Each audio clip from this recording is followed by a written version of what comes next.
Hello students, how you all. कैसे हैं आप सभी स्टूडेंट। गांधी जयंती के इस अवसर पर आप सभी को बहुत बहुत बधाइयाँ। और इसी बात को ध्यान में रखते हुए आज का जो हमारा डिस्कशन का टॉपिक है वो भी गांधी जी से ही जुड़ा हुआ है। जब भी हम महात्मा गांधी जी के विषय में बात करते हैं so we actually discuss his contribution in the freedom struggle of India. जो उनका योगदान भारतीय स्वतंत्रता संग्राम में रहा है, बेसिकली हम उन्हीं के लिए उनके कॉन्ट्रीब्यूशन के लिए ही उन्हें याद करते हैं और राष्ट्रपिता भी शायद उन्हें इसीलिए कहा जाता है। लेकिन इसके बावजूद गांधी जी की जो विचारधारा है उस पर बहुत कम बात होती है। ऐसे बहुत से लोग हैं, ऐसे बहुत सी पर्सनालिटीज़ हैं जो शायद गांधी जी को पसंद ना करती हों, लेकिन ये कहना बड़ा मुश्किल है कि कोई भी ऐसा व्यक्ति होगा जिसने गांधीन थॉट को पढ़ा है, गांधीन आइडियोलॉजी को स्टडी करा है, वो इनके विचारों को भी नकार पाए। तो सबसे बड़ा सवाल यहाँ पर हमारे समक्ष ये आता है कि ये जो गांधीयन आइडियोलॉजी है, ये थॉट है, ये आई कहाँ से? क्या ये उनके अपनी विचारधारा थी? मतलब क्या उन्होंने ये जो भी अपनी आइडियोलॉजी में, चाहे वो पॉलिटिकल है, सोशल है, इकोनॉमिक है, ये उनके ओरिजिनल थॉट्स थे या he was actually inspired by other people? तो इसी चीज़ को बच्चों आज हम पढ़ने वाले हैं हमारे इस सेशन में। We are going to discuss all that personalities which deeply influence Mahatma Gandhi ji and his ideas or thoughts. So let's begin. शुरू करते हैं बच्चों हमारा आज का ये सेशन। सो गांधी जी के विषय में अगर मैं बात करूं, थोड़ा सा इन जनरल हम बात करें, सो गांधीवादी विचारधारा धार्मिक और सामाजिक विचारों का एक क्या है, एक कह सकते हैं Gandhian theory is basically the blend of religion and social ideas, blend of politics and religion, blend of western and the Indian influence. जहां वो एक तरफ बात करते हैं, एडमायर करते हैं जॉन रस्किन को, तो दूसरी तरफ वो गोपाल कृष्ण गोखले को भी एडमायर करते हैं। जहां वो अनटू दिस लास्ट को एडमायर करते हैं तो भागवत गीता की टीचिंग्स को भी एडमायर करते हैं। He was deeply believe in the idea of truth and non-violence. We can say that these are the pillar या core of his ideology. इनकी विचारधारा का जो आधार है वो है सत्य और अहिंसा। Based on non violent civil resistance में इनका बहुत अधिक बल था, बहुत अधिक फोकस था। ठीक है, सिविल रेसिस्टेंस होना चाहिए but that must be based on non violence. अगर थोड़े से हम इनके निजी जीवन के विषय में बात करें, सो ही वाज बोर्न इन 1869 2 अक्टूबर। ठीक है, याद रखिएगा। और इसीलिए हम 2 अक्टूबर को आज जो है गांधी जयंती को सेलिब्रेट कर रहे हैं। मोहनदास करमचंद गांधी इनका पूरा नाम था। ठीक है, he was the youngest of the 3 sons of Putlibai and Karamchand Gandhi. Putlibai इनकी मदर का नाम था और करमचंद इनके पिताजी का नाम था। जिस घर में ये रहते थे उसे आज कीर्ति मंदिर के नाम से जाना जाता है। पोरबंदर में ये स्थित है। और इतिहास पर्सपेक्टिव से देखें तो एग्जामिनेशन पॉइंट ऑफ व्यू से बच्चों ऐसे सवाल एग्जाम में पूछ ले जाते हैं। इनिशियल जो इनकी प्रारंभिक शिक्षा थी ये इन्होंने राजकोट गुजरात से ही प्राप्त करी थी। And then for higher studies law पढ़ने के लिए ये आपके लंदन गए थे। ठीक है, तो बच्चों ये इनके थोड़ा सा निजी जीवन के विषय में, एजुकेशन के विषय में। और कस्तूरबा जो थी, कस्तूरबा गांधी कहलाई, वो इनकी धर्म पत्नी थी जिनके साथ इनका विवाह हुआ था। ठीक है जी। So at the age of 13 he actually got married. Kasturba Gandhi ji के साथ इनका विवाह हुआ, तब कस्तूरबा ही थी, कस्तूरबा गांधी बाद में कहलाई। और 1891 में शादी के पश्चात ही ये जो थे लंदन गए थे। 1893 Gandhi went to South Africa to handle उनको एक फर्म थी, गुजराती फर्म, उनके थ्रू एक केस मिला था जिसको हैंडल करने के लिए वो साउथ अफ्रीका जाते हैं। और तकरीबन अगले 21 वर्ष जो थे इन्होंने साउथ अफ्रीका में ही बिताए। वहां पर जो केस रिलेटेड ये गए थे, later he actually saw the discrimination, what discrimination took place with the Indians living there, especially by the white government। एक चीज मैं यहाँ पे क्लियर कर दूं, साउथ अफ्रीका में उस समय जो सत्ता में थे वो आपके डचेस थे जिनको व्हाइट गवर्नमेंट कहा जाता था। Britishers were not in power there. Britishers were actually supporting Gandhi ji to root out Dutches. Alright, so he was fighting for Indian rights and defending indenture labour in law courts against discrimination. तो इन्होंने एक लंबा संघर्ष किया। जो भारतीय वहां थे उनके अगेंस्ट जो भेदभाव हो रहा था उनसे कहीं ना कहीं जो है उनको न्याय दिलाने के लिए बहुत लंबे समय तक उन्होंने प्रयास किया और सफलता भी अंत में इनको मिली बहुत से राइट्स दिलवाने के लिए। अब जो हमारा आज का मूल टॉपिक है उस पर बात करेंगे कि वो क्या कौन कौन सी पर्सनालिटीज हैं, वो कौन कौन सा लिटरेचर है जिससे गांधी जी अपने जीवन में डीपली इन्फ्लुएंस थे। He was deeply influenced. So सबसे पहले हम बात इनके इन्फ्लुएंस जिन पर्सनालिटीज से रहे हैं उनको क्लासीफाई करेंगे दो पार्ट्स में। एक है इंडियन पर्सनालिटीज और literature and the second is the western literature और personalities. So we will start from the Indian personalities. पहले ही हम बात करें so influences of his parents. किसी भी बच्चे पर जो पहला प्रभाव पड़ता है वो उसके माता पिता के ही पड़ता है। Same in the case of Mahatma Gandhi. Gandhi ji was deeply influenced by his mother specially.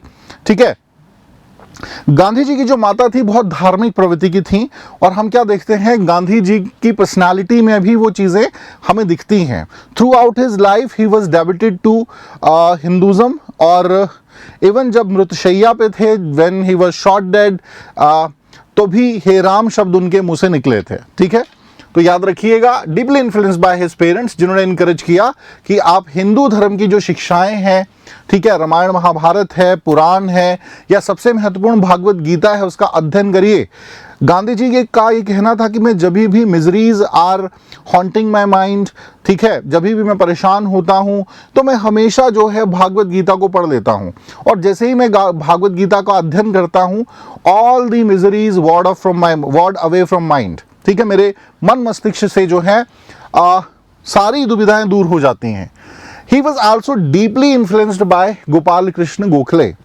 He called him as his political guru. When he came to India, मतलब उससे पहले ही वो गोपाल कृष्ण गोखले के प्रशंसक थे but when he came to India उसके बाद से ही एक्टिवली जो थे भारतीय राजनीति में उन्होंने अपनी सहभागिता देना 1915 के बाद शुरू किया था। गोपाल कृष्ण गोखले का एक बहुत महत्वपूर्ण विचार है या थॉट है जिससे गांधी जी बड़े गहरे प्रभावित थे और वो था स्पिरिचुअलाइजेशन ऑफ पॉलिटिक्स। ठीक है, स्पिरिचुअलाइजेशन पॉलिटिक्स का जो बच्चों आइडिया है गांधी जी ने अपने जीवन में इसको गहरा उतारा और ये हमें उनके एक्शंस में भी देखने को मिलता है।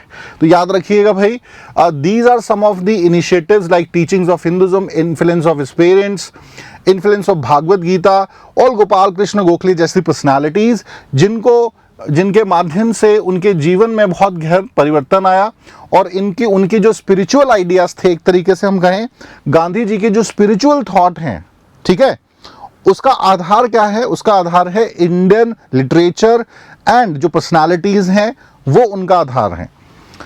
नेक्स्ट हम बात करेंगे बच्चों, talk about the next one. So influences of Mahatma Gandhi of western thinkers. जो भी वेस्टर्न थिंकर्स हैं उनका क्या गांधी जी के जीवन पे गहरा प्रभाव पड़ा उस पर आएंगे। So there were some list of personalities जिसमें लियो टॉल्स्टॉय हैं, जॉन रस्किन है, हेनरी डेविड थ्योरो हैं, सोक्रेटिस हैं या फिर राल्फ वाल्डो इमर्सन हैं। These all personality deeply influence Gandhi ji और जो उनकी गांधीयन थॉट है उसका आधारशिला स्पेशली सोशल पॉलिटिकल इकोनॉमिक जो बेस है उसको तैयार करने में महत्वपूर्ण रोल प्ले करते हैं। So let's discuss the contribution here. इन सभी पर्सनालिटीज का क्या कंट्रीब्यूशन रहा, ठीक है। तो ये तो हमने खैर बात कर ली भाई, उनकी माता का बड़ा गहरा प्रभाव था, हिंदू धर्म का बहुत गहरा प्रभाव था, जो रीति रिवाज उनके हिंदू धर्म के थे उनका बहुत गहरा प्रभाव था, ठीक है। भागवत गीता से अनाशक्ति, स्थित प्रजना जैसे थॉट्स जो थे उन्होंने अपनाए, ठीक है। मतलब हर स्थिति में आपको क्या रहना चाहिए? इक्वल रहना है। अगर आपके जीवन में दुख आए तो दुखी ना हो जाएं और खुशी आए तो पागल ना हो जाएं, स्थित प्रज्ञ रहना, ठीक है। अनाशक्ति जो है ये भी बहुत इंपॉर्टेंट है आपके जीवन में और कंपैशन होना चाहिए आपको टुवर्ड्स अदर्स, ठीक है। सर्विस ऑफ मैनकाइंड, ये सब जो प्रिंसिपल्स हैं ये बहुत गहरे प्रभावित किए और स्पिरिचुअलाइजेशन ऑफ पॉलिटिक्स जैसा हमने बात की गोपाल कृष्ण गोखले जिनको ये अपना राजनीतिक गुरु भी मानते थे। अब टॉल्स्टॉय से स्टार्ट करेंगे वेस्टर्न इन्फ्लुएंस को समझना। So Tolstoy on truth and non violence, the idea of truth and non violence we can consider as a cornerstone of the Gandhian thought. He was actually deeply influenced by Tolstoy, Leo Tolstoy. तो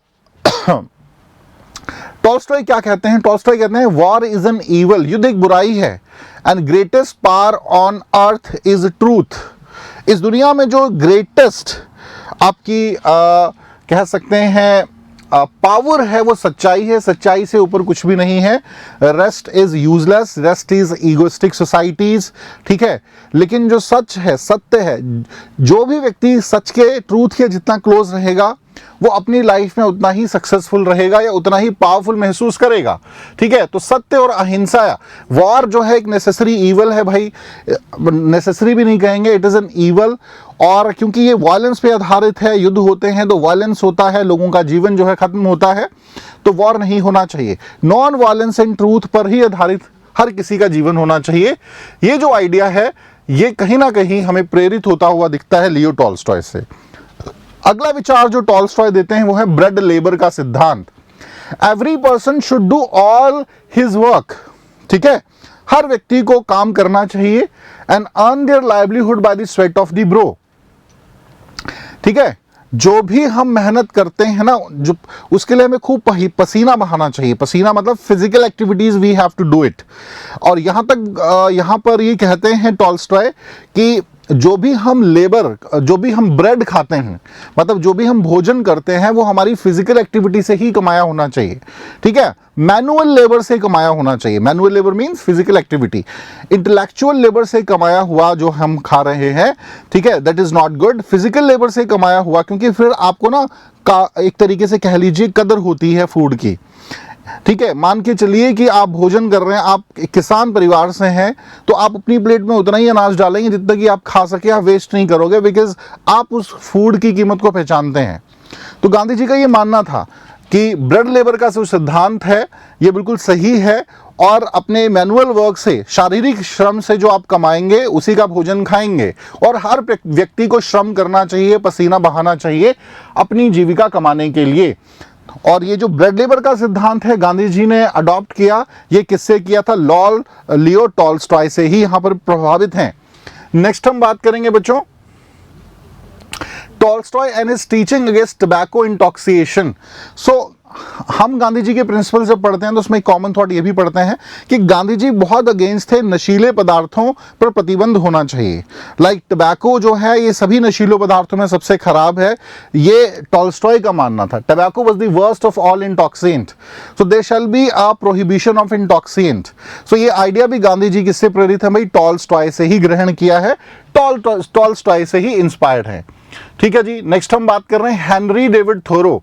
सो non violence resistance, अहिंसक प्रतिरोध, ठीक है। मतलब हमें अधिकार है सरकार के अगेंस्ट जाने का, सरकार के अगेंस्ट रेसिस्टेंस करने का, पर वो होना किसके आधार पे चाहिए? नॉन वायलेंस के आधार पे होना चाहिए। That should not be on a violence approach. इसके अलावा व्यक्ति अनैतिक सरकार का विरोध कर सकता है। Individual could resist immoral governments, develop the concept of satyagraha. Gandhi ji की जो सत्याग्रह की विचारधारा है वो इसी विचार पर आधारित है। तो हेनरी डेविड थोरो जो हैं, इन्होंने सिविल नॉन वायलेंट रेसिस्टेंस का आइडिया दिया और गांधी जी ने इसी पर अपने सत्याग्रह को डेवलप किया। अगली पर्सनालिटी के विषय में अगर हम बात करें तो वो है जॉन रस्किन। इनकी किताब है अनटू दिस लॉ, जिससे गांधी जी बड़े गहरे प्रभावित हुए। और एक जो आइडिया इनका है कि that the good of the individual is contained in the good of all, ठीक है ना। कि जो आज भी भारत सरकार बात कर रही है कि सबका साथ सबका विकास, गुड ऑफ इंडिविजुअल, किसी एक व्यक्ति का विकास किस बात पे निर्भर करता है? सभी के विकास पे, गुड ऑफ ऑल पे निर्भर करता है। और सभी प्रोफेशंस को समान रूप से इज्जत मिलनी चाहिए। एक बार्बर का और एक लॉयर के काम को जब हम रिस्पेक्ट दे रहे हैं तो अलग अलग नजर से क्यों देख रहे हैं? ऑल आर इक्वली रिस्पेक्टेड, क्योंकि जब हम किसी प्रोफेशन को ज्यादा रिस्पेक्ट दे रहे हैं और किसी को कम दे रहे हैं तो इनइक्वालिटीज जो हैं सोसाइटी में क्रिएट होंगी, और उसकी वजह से कहीं ना कहीं सोसाइटी दो पार्ट्स पर बढ़ जाती है, जो कि नहीं होना चाहिए। तो there must be a classless society, all profession should be equally respected. और इसी बात को गांधी जी भी अपने विचारधारा में रखते हैं। नेक्स्ट बात करेंगे, life of the tiller of the soil and the handicraft is life worth it. सबसे जो कीमती जीवन है वो किसका है? टिलर ऑफ द सॉइल का और हैंडीक्राफ्ट्समैन का। इन दोनों का जो जीवन है बच्चों सबसे वर्थ इट है, ये गांधी जी का मानना था। और ये भी ये जॉन रस्किन के ही विचारों से प्रभावित हैं।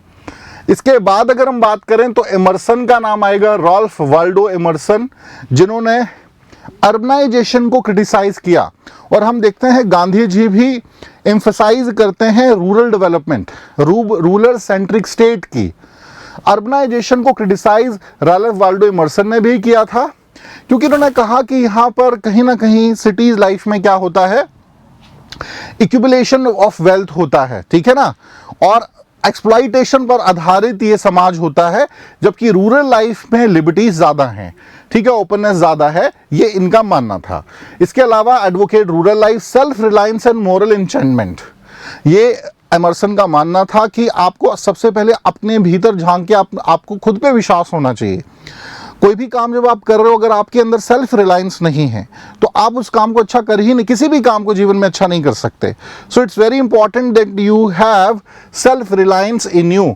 आत्मनिर्भरता और नैतिक वृद्धि आपके अंदर पर्सनालिटी में होनी चाहिए।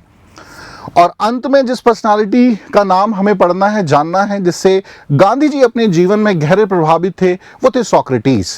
तो जहां Socrates one of the greatest scholars हम कंसीडर करते हैं बच्चों, तो इसका एक कारण ये भी था कि इनके बहुत से विचारों ने डिफरेंट स्कॉलर्स को प्रभावित किया, और गांधी जी भी अछूते नहीं थे। तो वो कौन सा विचार था मुख्य रूप से जिससे गांधी जी सोक्रेटिस से प्रभावित होते हैं? सो वो तो आइडिया था सेल्फ सेक्रीफाइस का। जिस प्रकार से सोक्रेटिस को कंपेल किया गया था, ठीक है ना, सोक्रेटिस पर ये आरोप लगाए गए थे उस समय की सरकार द्वारा ग्रीस में या ग्रीक सोसाइटी में कि आप न्यू जनरेशन को भड़का रहे हो। सोक्रेटिस कह रहे थे दैट द एग्जिस्टिंग सोसाइटी जो है ये ईवल से भरी हुई है, बहुत खामियां इसमें हैं, and I can not live in ignorance, मैं अज्ञानता में नहीं जी सकता, because ignorance is not a bliss. ये मानना था सोक्रेटिस का, ठीक है। और जब उनसे ये कहा गया कि आप पर ये आरोप है कि आप नवयुवकों को भड़का रहे हो, तो अब या तो आप हैमलेट की, उनको सजा दी गई थी, हैमलेट की सजा में ये था या तो देश को छोड़ दो, ये जहर का प्याला पी लो।